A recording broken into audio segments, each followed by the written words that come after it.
BYOB. Bring your own books, bring your own booze, boys, besties, whatever. Weirdly enough, today we are both without our besties, our other halves. This is kind of one of those weird shows. Here's what happened to Laura. So I'll tell you what happened to Laura.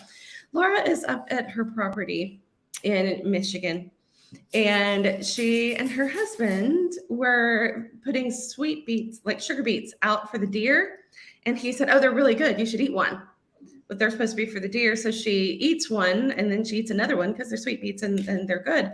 And she had a reaction to an allergic reaction to the sugar beets. So she can't join us right now. She's all like swollen up.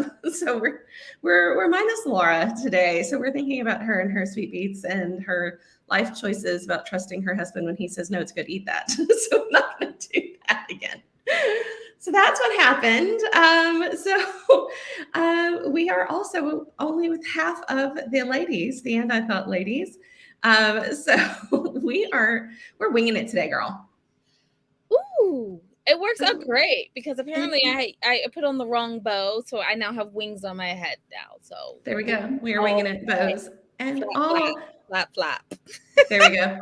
I'm going to let you introduce yourself and tell the folks who you are and what you are half of. Hi, I'm Nola Marie, and I'm half of the And I Thought ladies. We write books. Go figure. Bring your own book podcast and a book. I know, I'm surprising. I'm probably your first guest that did that, right? Exactly. And we do a ton of other things. And for the first time ever, although I'm missing my other half, which is normally a JD that would be sitting right here, okay? Although I'm missing a JD, I am not going to go down the list. And JD is always the one that goes, "Don't go down the list. It sounds like you're bragging." And then today I'm like, this feels like a lot of work to go down the list of everything I do. Hold on while I bring my own booze. There you go. Look at you go. In a coffee cup so that no one really has to know. I should have announced it, right? Well, Nona understood the assignment. I mean, I'm getting Hemingway. That's how I always keep it literary. Because I do write literary stuff. Yes. And you love that face that I did with literary stuff. So you and I and Jade, we've had the opportunity to hang out in person several times because of some of the things that you guys do. You're poets, and I love that. You have a magazine. I love that. You have an awards banquet that you do, and I've been lucky enough to attend that both as media and as an awardee. And they are such fun and special events. And one of the things that I love about you two is the playfulness that you have when you approach everything that you do. So you make it so fun for everybody that's involved, and you have such a great outreach program as well. So you may not brag on yourself, but I'm going to brag for you because that's what we do. Thank you. Can I say this today? I forgot the entire list. I'm not going to lie. And then as you were talking, I was like, oh crap, there's more to that. Yes. There's so much that you guys do. I have got to stop talking and drinking. I'm so sorry, y'all. I think that's totally the way to go, honestly. In this podcast, we talk and drink. That's what we do. That's what we do. Mostly it's me. Only today, my drink is downstairs. So we're having this hotness day. I know. I left it downstairs, and it's like I could carry things around, but then I'm afraid I'll lose my mean. So I'm going to let that go because I thought it would be a funny joke, and then I was like, no, it sounds meaner. So I was about to is it a sweet beet drink? It was a sweet beet drink is what it is. And I just left it downstairs. I listened to Laura's bad advice. No. Laura's husband's bad advice. Right. Drinking sweet beets today. When you were talking, I was like, well, I guess he's not the survivalist. Nice to know now. Okay. Or maybe he is the survivalist and he wanted to see if Laura was any good at it too. It's so funny. They have such a cute relationship. I absolutely adore the relationship that she has with her husband. They are also just precious people. And I have an adorable relationship with my ex-husband. It's called Never See You Again. I've had that similar relationship with my ex-husband. I feel like it's a great, adorable one because I'm adorable and I feel great about myself. So there we go. I think that's the way to be, honestly. I think that's the way to, and you are adorable. You are adorable. That's another thing I love about these ladies, y'all, is they have a sense of style like no one else. I mean, it is so fun. It's kind of, you've got like this retro vibe, but in a really modern way. And it's just so much fun to see what you guys pull together. And you always have the best dresses. You always have the best shoes. We're going to talk about shoes later. So hang on to your shoes because it's one of the things I love about them is every time they show up looking fabulous. It's part of who you are, and it is so. If you ask our talent manager and I'm sorry, not talent manager, literary manager in LA, she's like, only you two can get away with red carpets and flats. I mean, and so she like the first time we did it, she was like, honestly, flats. And then the second time and the third, and by the sixth time, she was like, okay, so you're just going to try to get away with flats. I was like, well, here's the way I feel about that. Shoes. I would fall off of them if I had to wear heels. Like I can't wear like a heel. I have one pair of heels and it takes so much concentration and effort to not fall off of them that I would be rocking some flats too. If I could get away with it, I absolutely would. But no, I know you've got some great shoes. And I know Jade's got some great shoes because she left a pair of them by the door one time when we were doing the it was a cocktail thing we did when we were in Maryland, or one of the things that we did. And she had these great shoes by the door. And I was like, I love these shoes. And she's like, but I'm not wearing them. They were heels. Okay, so group secret that I'm now just telling live, Jade is a professional stylist. That's right. She is. She told me that. Yeah. So like, it's kind of cool because you always have a stylist with you. Mm-hmm. She gets dressed for an event. Dang it, does she get dressed? And she has this weird quirk. I mean, in true stylist fashion, she has this weird, quirky kind of like vibe to her clothes, which is so funny because when Jade gets dressed for a ladies' event, she has to change her style. Her personal style is completely different than her ladies' style. So how is it different? She likes goth. I would not have put that with JD. I'm so sorry. I mean, I can kind of see it, but I guess I've never seen her in her full goth gear. Yeah, no, not many people do. And so it's hilarious because do y'all want to hear the story how we got our brand style? Oh, absolutely we do. I should be talking about something else completely, but this is the story of our brand style. It's who you are. That's why you're here. So when we started, I turned to Jade and I was like, oh, I want to do this, this, this, and this. And then we were getting featured for our first magazine. And we were like, oh, well, I feel like this is going to set the tone for the vibe for our fashion. And she turned to me and she was like, look, you want to keep going until you're like famous. And so it's going to take you like at minimum like 8 years, 9 years to get famous. If you work so hard, you'll never believe how hard you work. And then it's going to take you, 5 or 6 years on the top if you're very fortunate, and then another 3 years to fall off. And we're looking at a total of maybe 13 years at minimum if you can get everything done. So she was like, okay, look at what you look like now. And then think about how large you're probably going to be in 13 years. Ask yourself, do I want to eat or do I not want to eat? And my answer was eat. So she went, well, sweetie, we're 1950 vintage because no matter how big it gets, the skirts can get a little bigger. So you look a little smaller. I think that's excellent advice. That's excellent advice. And I think I'm going to start suddenly embracing 1950s vintage because things are getting a little wider. Right?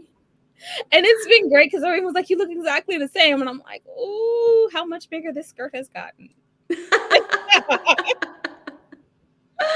But we eat and we like to eat and we absolutely want to. I found out that it's like out of all the sections of the entertainment, I chose the right one because everyone else can't eat, but we eat. And we eat. I love it. I love it. I mean, right? I mean, I'm from South Louisiana. We're all about the food. I mean, come on. I'm gonna eat. Eat. That's Louisiana food. Oh, I'm sorry. This is your show. Never mind. Why? No, it's not my show. It's your show today. You're the guest. You're on the show. You get to talk about Louisiana food, like, all the jambalaya and gumbo and fried catfish and things in a sauce. We don't do food without sauce. I mean, it's got to be full of butter and it's got to be full of spices and salt or loaded in sugar, deep fried. I mean, come on. It's all about adding flavor to flavor to flavor. Oh, That's my that's a favorite thing. word. I love. It's good. I was about to say something, and then I was like, no, because like it's live. It's not going to get edited out, so no. No. No, we're live. All of the chaos goes out today. It's just I love this. everywhere. But I absolutely love like the flavor on flavor. But I mean, I'm African American. We love flavor. You know? So I'm told. Well, and I think a lot of our culture, I mean, we have a lot of in South Louisiana, it comes from France. So we have like the real like high cuisine. But we have such a huge African and Caribbean influence to our food down there. And so we have the spices, we have the heat, we have all of these things, the slow cooking way of doing things that really brings out the flavor in things that actually comes from a lot of African cuisine and the spices that were brought over. I mean, the reason we have okra and we put okra in everything, we fry it. I mean, the deep south, we fry okra, we put it in gumbo, we do all this stuff.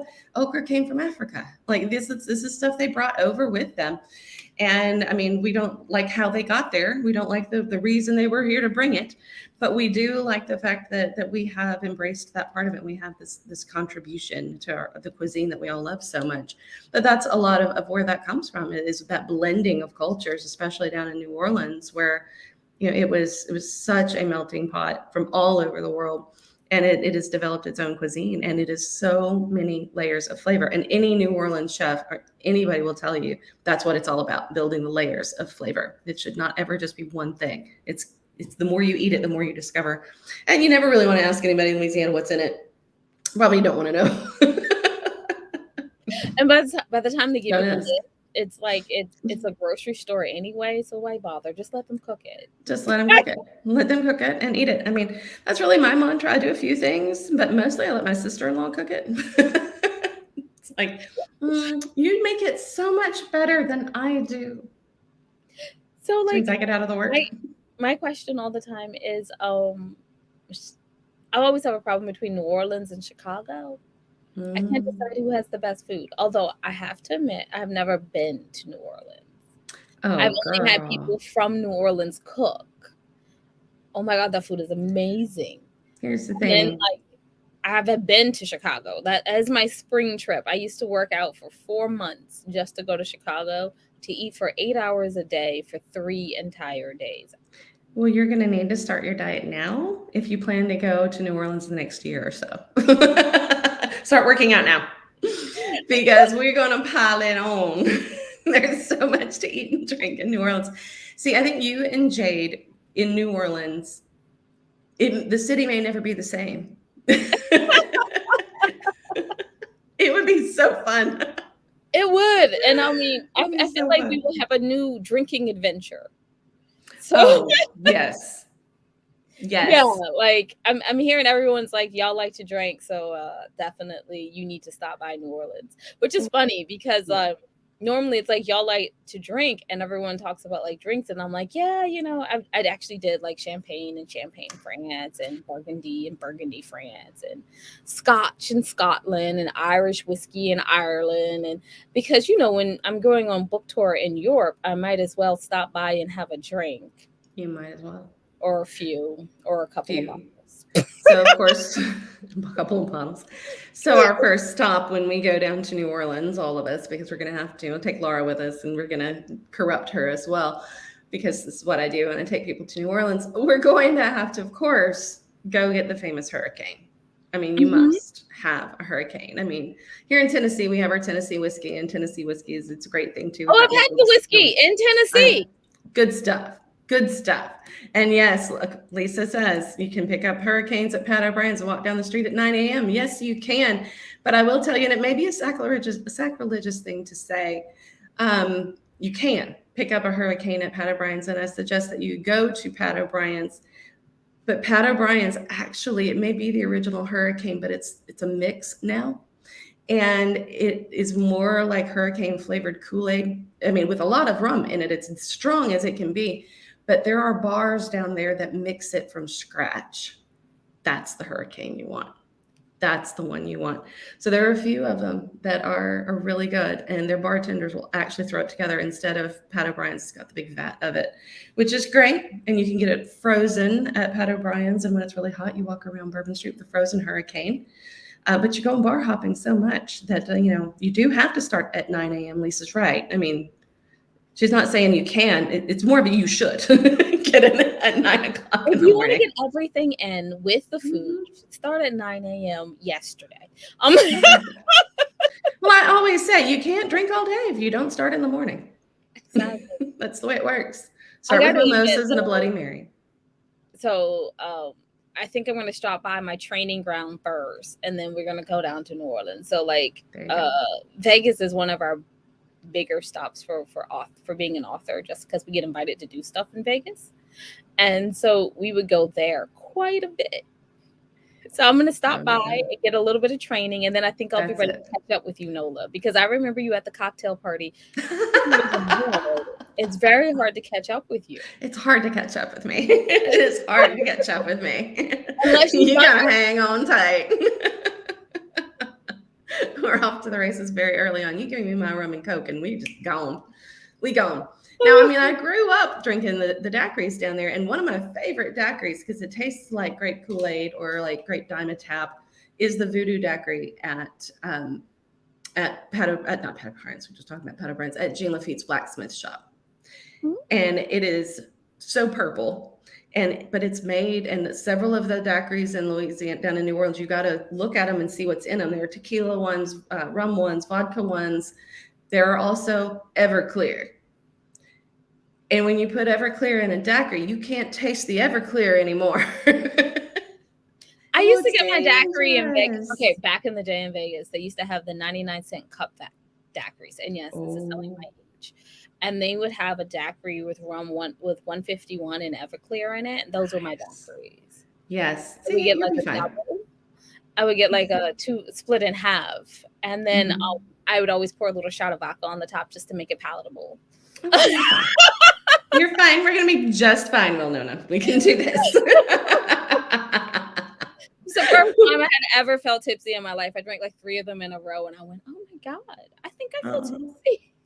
Oh yes. Oh yes. Take a nap. We're going to be fine. Oh, look, Lisa has been to. She's had the Voodoo daiquiri at Jean Lafitte's, and sat in the spooky part of the bar where it still didn't have electricity. It still does not. No, you're exactly right.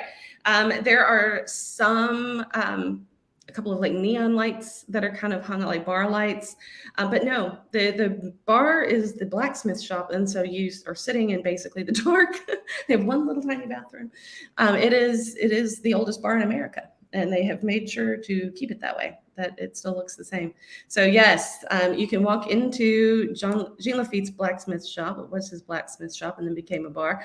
And then you can sit in the dark and guzzle down your Voodoo daiquiri and then stagger yourself back down Bourbon Street to the rest of the bars. But you got to stop along, pick up a po' boy, let some of the bread and fried food soak up. You need a little oil. Absolutely. Definitely some carbohydrates, which actually is not supposed to work. You know something? I'm not going into that.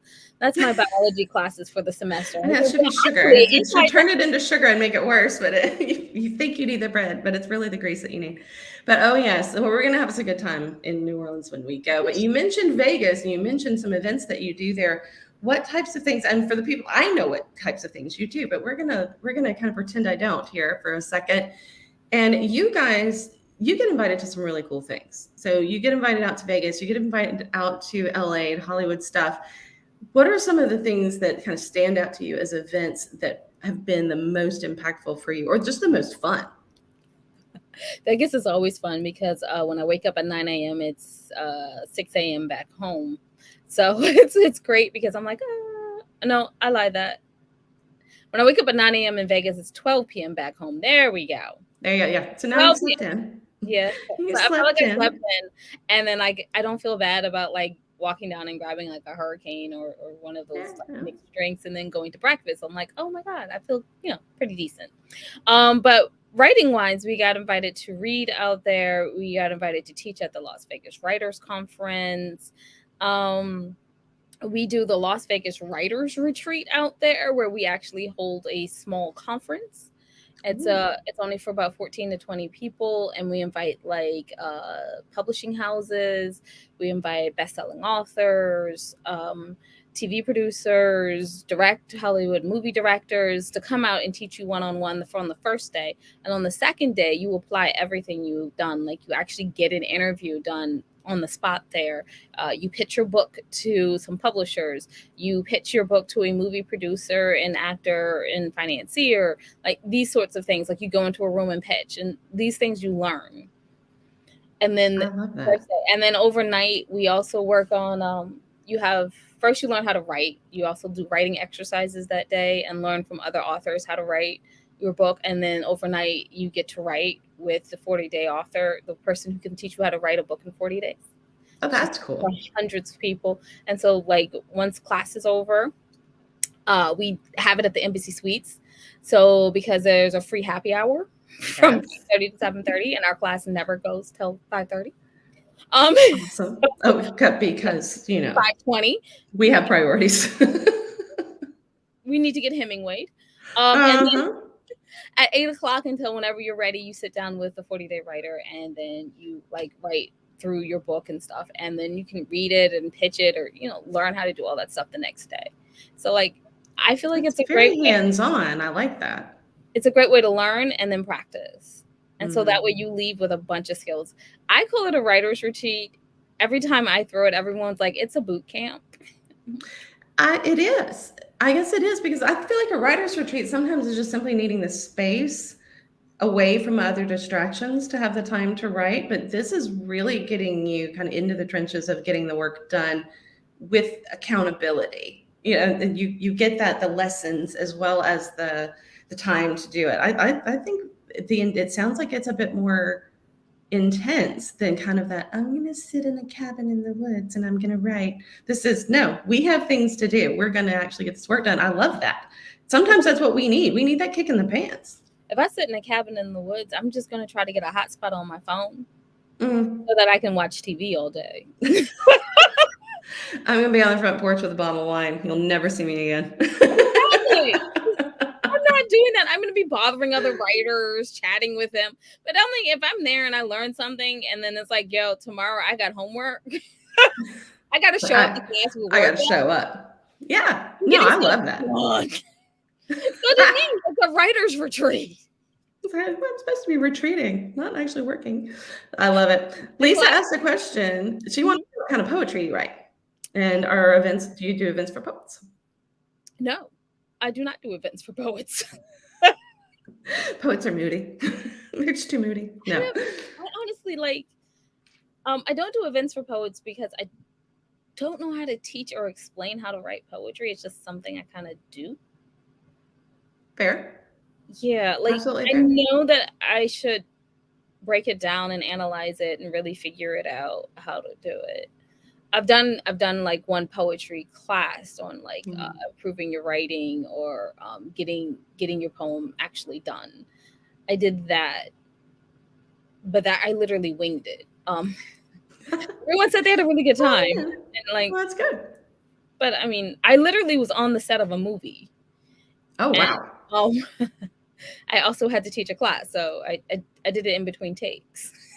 I love it.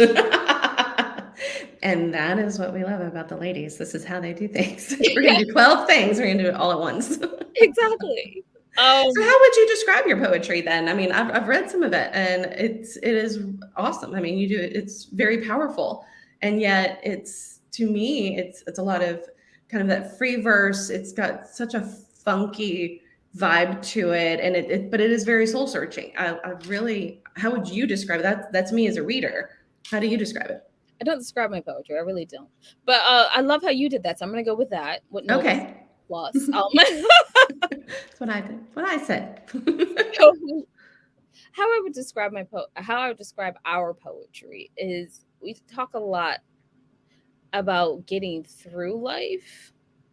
Mm-hmm. So our first couple of books, we wrote with some people. And so we talked about our journeys in life. So we had people who were 23 at the time to 70 something, and we've written books together, and it talked about like just things that women face in general. And then my favorite one is And I Thought Being Grown Up Was Easy. And that talked about going from high school to like finding your first real love, like the person you probably think you're going to walk down the aisle with. And just about like learning how to get through it.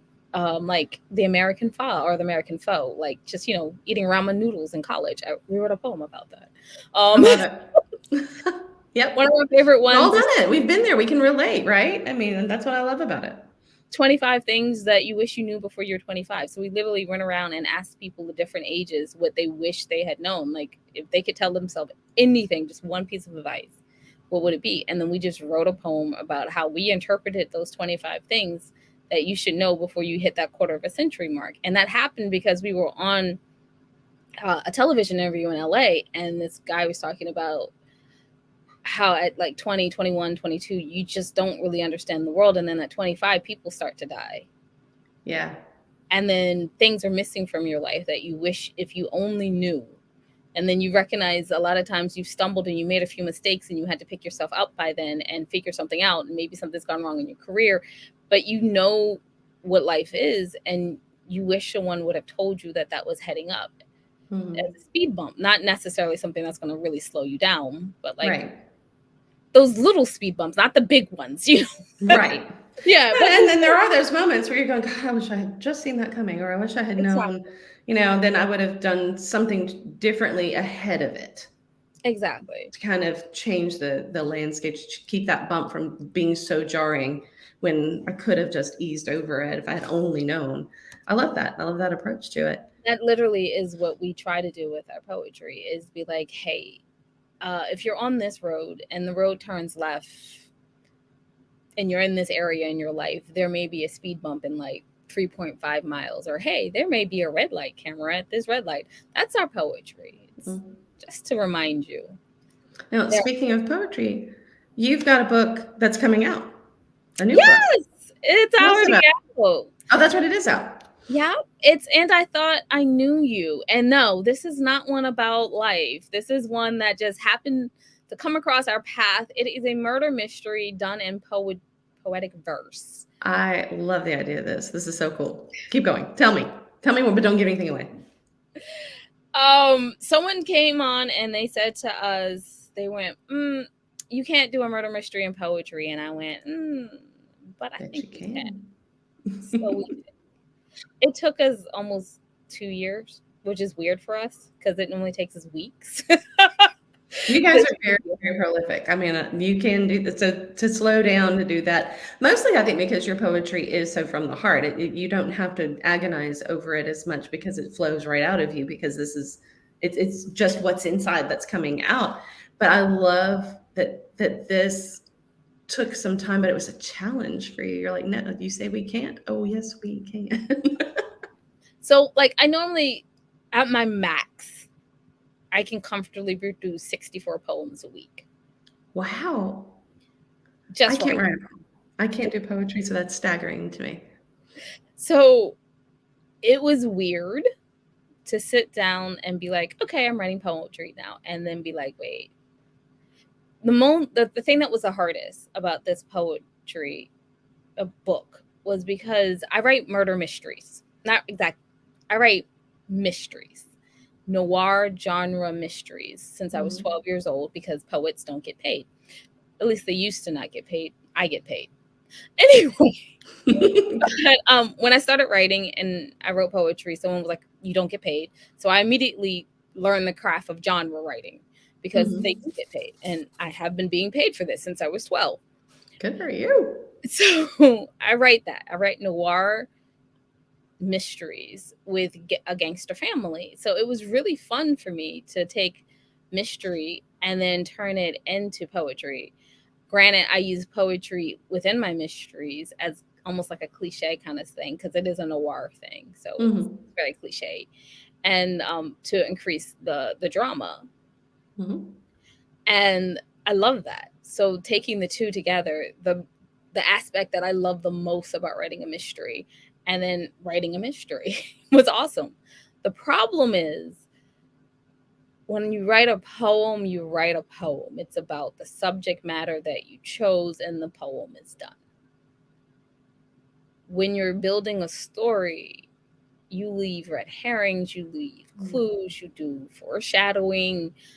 It's very hard to do when you're writing a poem that's moving the story forward. So a lot of times, which would have been like a couple of paragraphs, became a couple of poems. For instance, and yes, y'all, I'm getting technical and boring, and I'll hurry it along. So we'll get back to the fun part. I'm fascinated in this because I can't do it. I know my limitations. This is interesting. Why? So the fun part was that, like, when you go to set up the poetry, you're like, oh, I want this person to do this in this manner.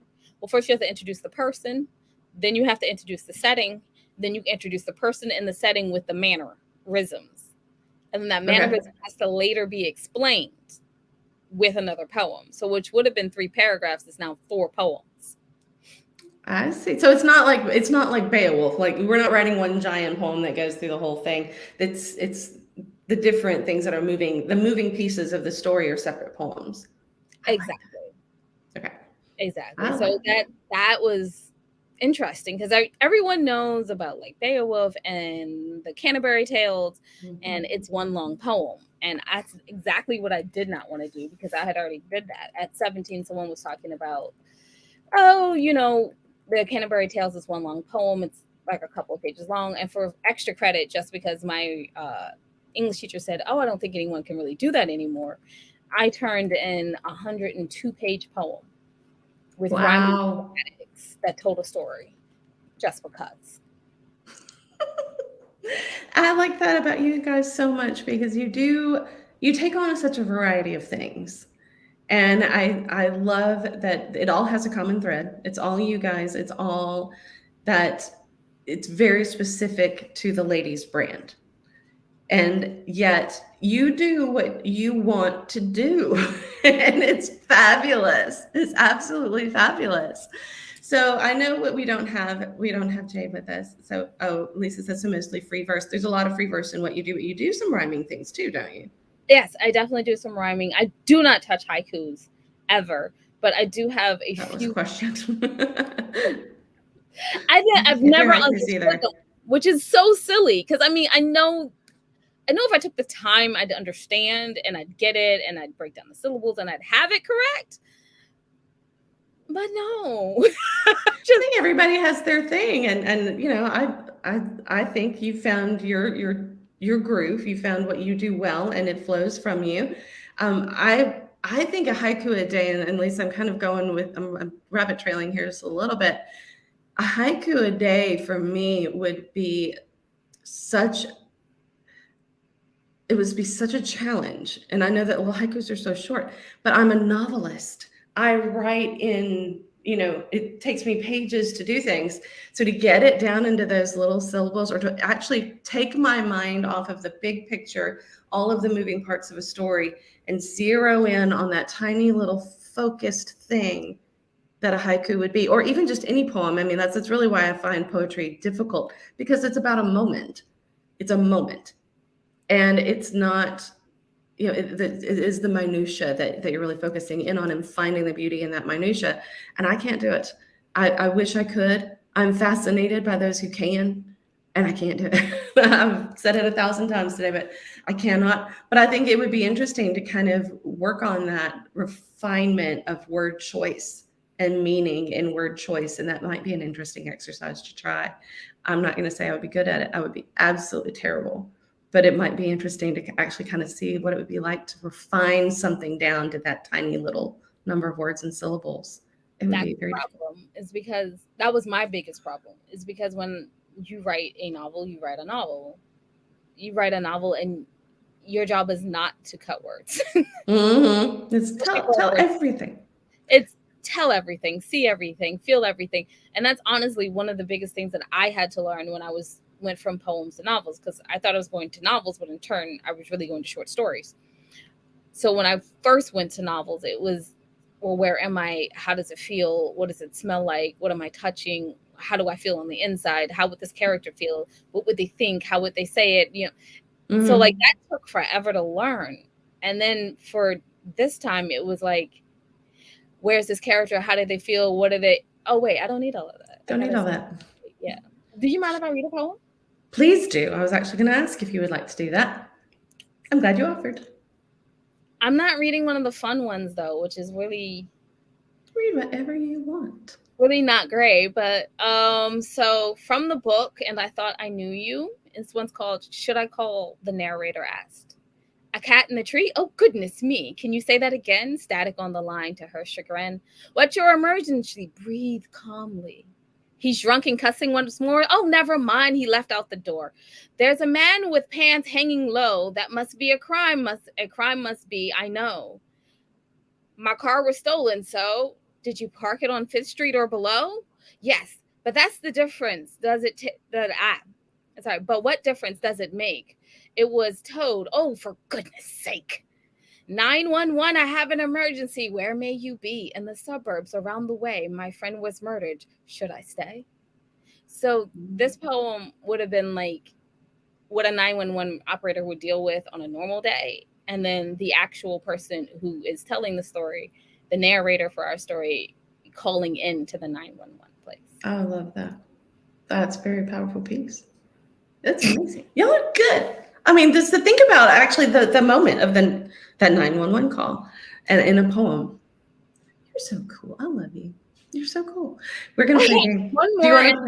Yes, do one more. One that's actually cool. They're all good. Okay, I'm trying. There is no try, only do. Yoda showed up for this interview? Yoda showed up. Seriously wishing it was Grogu, but I'll take Yoda. If it must be. The original, I'll take it. I mean, we're going OG on this show. Yellow lines crisscross, the perimeter for Hope's sun. Each one stands in its glow. Some bask. In the excitement, some trying to slink away. But it's just so bad, they must say.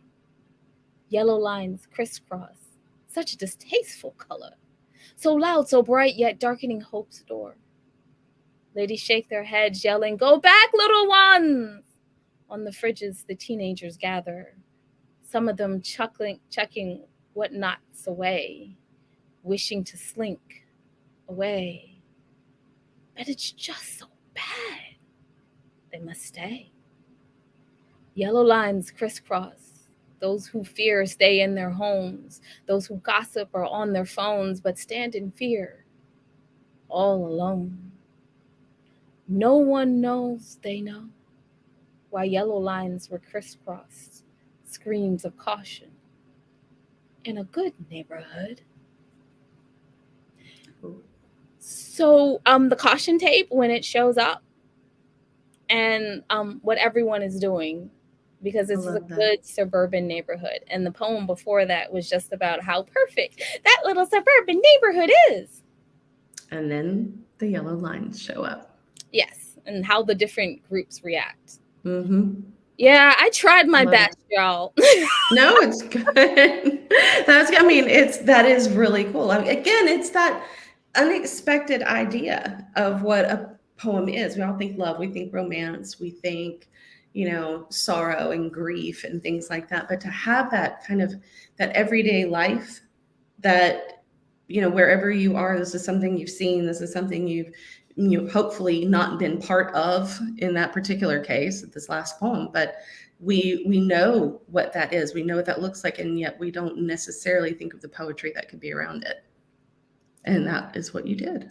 I love it. It was fun. You make me sound smart. I like you. There's a reason you keep me around. You know what it is. Awesome fun. It's definitely awesome fun. It's not just because I know how to drink. It's because I make you feel smart while I'm doing it. I really loved you at the first party. By the way, thank you so much for showing up to that one in Atlanta, Georgia. But I loved you at the first party when we showed up with the miniature, because we were like, okay. So Jade and I looked at each other and we were like, a miniature party. And we were like, yeah, we're going to do that because it's cheaper. But then as I got there and I looked over and I went, is it too collegey? And then like I saw you making a cocktail out of them, and I went, yes, okay, it's grown up too. Yes, it is. I take that miniature. I'll make a drink out of it. Just start pouring them in. Mix that thing up. We're good to go. It was fun.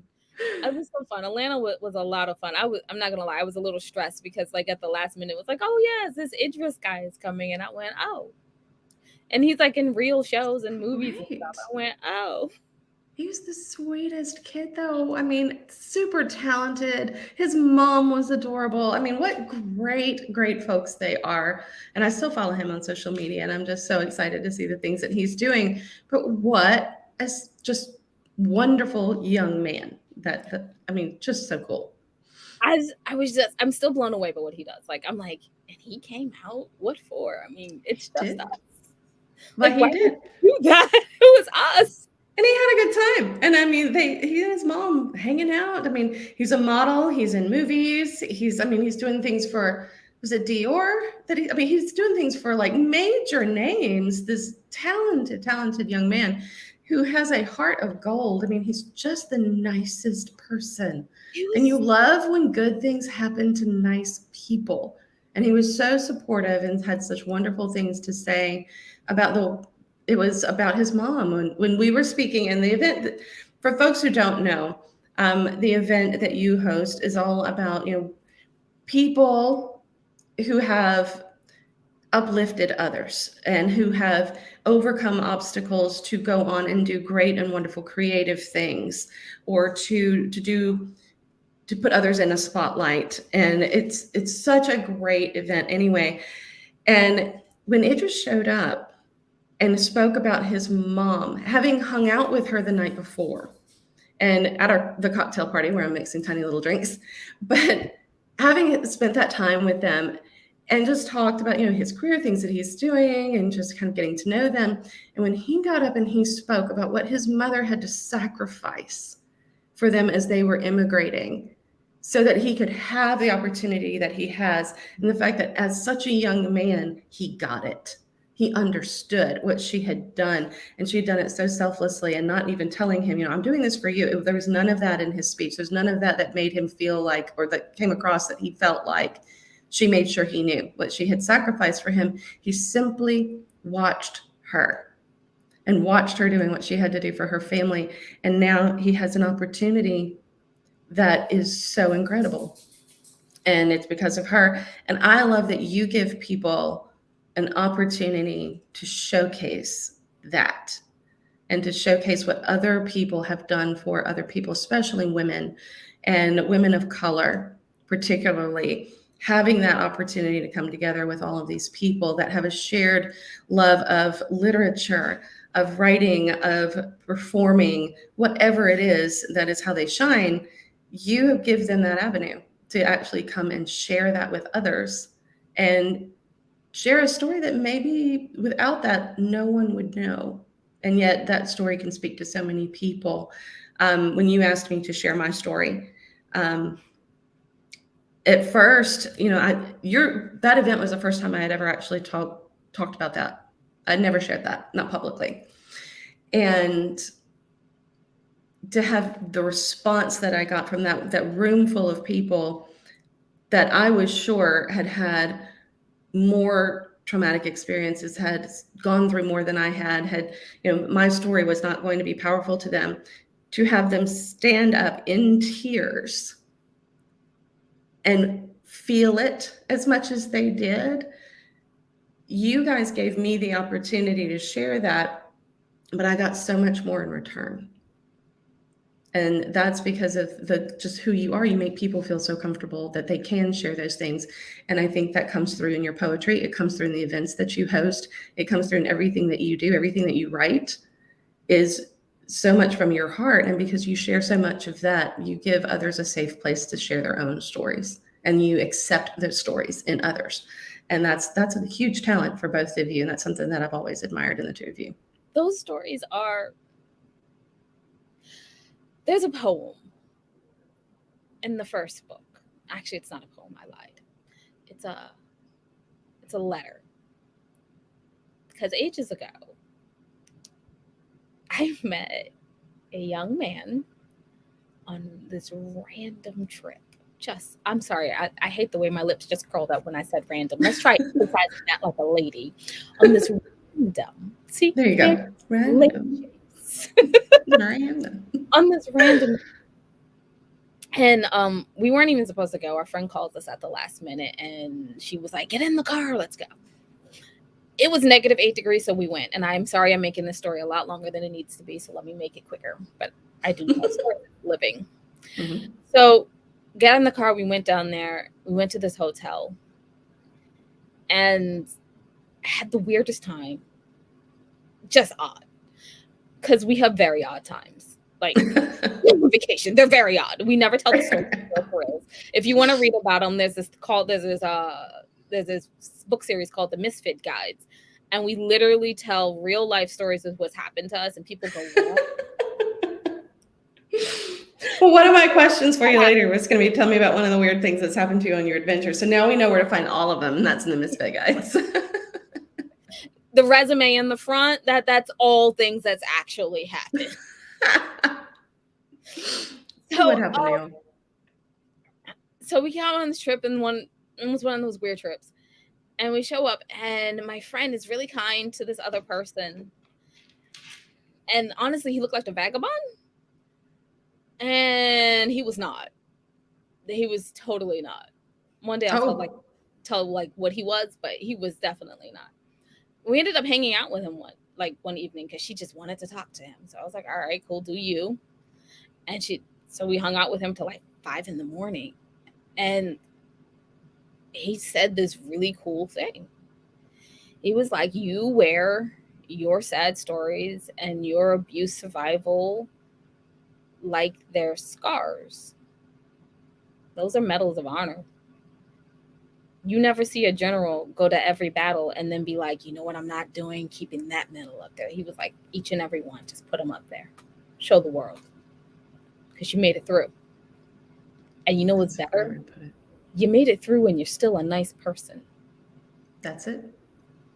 That's it. And ever since then, I'm like, I'm not scarred. I'm not hurt. I have the ingredients for greatness. It's just my job to whip it up and bake it right. Mm-hmm. It's what you do with those lessons. It's what you do. It's what you take away from them. I think about it as a patina. I could be all shiny. I could be, perfect. I could be showroom new. Or I could have a really cool patina.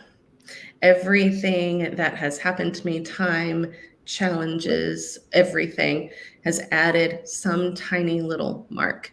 And every tiny little mark makes it more interesting. You can see a shiny new car going down the road, but when you see that really cool antique car going down, the dented bumper, the rust spots, the mismatched door panel, but it's an antique and it is still going and it has got character. That's the car you notice. That's the one. And that car is wearing everything it's been through, proudly. I mean, yeah, there's those old beaters that you're like, oh, that car needs help. But there are also those great cars that have been through a lot. And you look at them and go, I want a car like that. I want to drive something like that has story. I'm nodding along, but I am definitely a brand new type of girl car. I'm sorry. Now, don't get me wrong. You give me a sports car, I'm going to be happy. But give me the antique pickup truck too. Exactly. I need a car with a story and a car I can make a story in. I like the car you can make a story in. That literally just made it. It changed my worldview on who I was and what I could do with what I had been through. And then it made me really think about the fact that I don't want other people to go through this. And no, my story should not be told by itself. And it should not be told in narrative. It should be told in poetry. And the reason why is because poetry is interpreted the way that you need it to be interpreted. When someone tells you a story, you've heard a story. You still interpret it, but for the most part, the plot points are going to always be the same. When someone tells you a poem, you pull a whole new meaning out of that. Mhm. Each and every person sees a different thing in that poem. Yeah. You see what you need to see. You hear So what you when need you to need hear. to see it, you'll have it. And poems stick in your head. Hickory dickory dock, the mouse ran up the clock struck one. You know, see what I'm saying? Like, Mhm. we've known this for forever. So it sticks in our head. And when we need it, it's there. When you need a story, it may be there, it may not be there. You may not remember the whole story because it was kind of long, but the poem you remember. Mhm. And just in You case I do. didn't know that this works, it actually worked for someone that was on our team, and they were reading the new book, and then they recognized that they needed changes in their lives. They needed to get rid of an abusive person in their life, and they did it. And That's now they're special. like the CEO of a corporation, Wow. and it's You've only had been 6 years. and that's an impact. That's an impact, and I am thrilled. Partly that that boy told me, beautiful young man. Oh my god. Um, that he told me that Is that, do I know that beautiful young man? you don't know that. Different one? Different, you know some beautiful young men. We've gotten a Yeah. chance to hang out with a few of them. Ooh, In the I Bay. do love my that handsome one that is gracing my arm now for red carpets. I Mm. love him gracing my arm. It's Some so not beautiful ladylike, but men. it's just like, oh my God. He's a beautiful person. And he's a nice person too. But like he's like beautiful on the inside. That just makes it Mhm. so weird. Like I've hung out with beautiful people and they're just not nice. And then sometimes you find a beautiful one that is, and he certainly is. He's a nice one to hang out with. And he's so semi-wise. I Mhm. mean, I've hung out with him a lot more, so I know moments when he's not as wise. But for the most part, like, dang, how old are you again? I don't know. Although He's I am been looking around. for a new one. I'm like, I've gone down the red carpet with him way too many times. I went to a couple premieres with him. I mean, at this point, it's time for a new one. It's an accessory. It's a nice person to have as an accessory. It is. I think one of my friends were like, it's a nice person. Person. Person. That's so much less than what he really is as a human being. I'm like, no, I was Very like, funny. no. So I told my friend he's a person. She was like, oh, really? I was like, yes.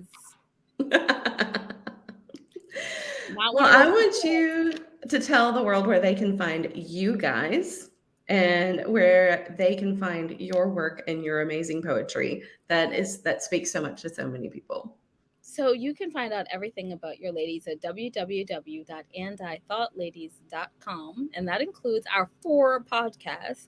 And if you happen to be in Frankfurt, Germany in the next 26 days, we will be in Germany at the Frankfurt Book Fair. So please stop by. That's going to be so exciting. I can't wait to hear what you guys experience there. Oh my God. That's going to be so fun. We just found out that like our cover for our first 25 Hottest Authors magazine is one of the featured authors from the featured category at the Frankfurt Book Fair. Nice. I'm hoping he's as hot as person as he is in his pictures. That's a bonus. Always a bonus.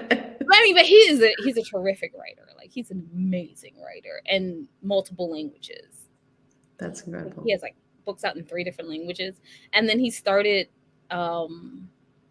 actually started a program with the FBI, so an Interpol. So yeah, like he's amazing. He's amazing. But I look forward to meeting him in person. I'm so excited.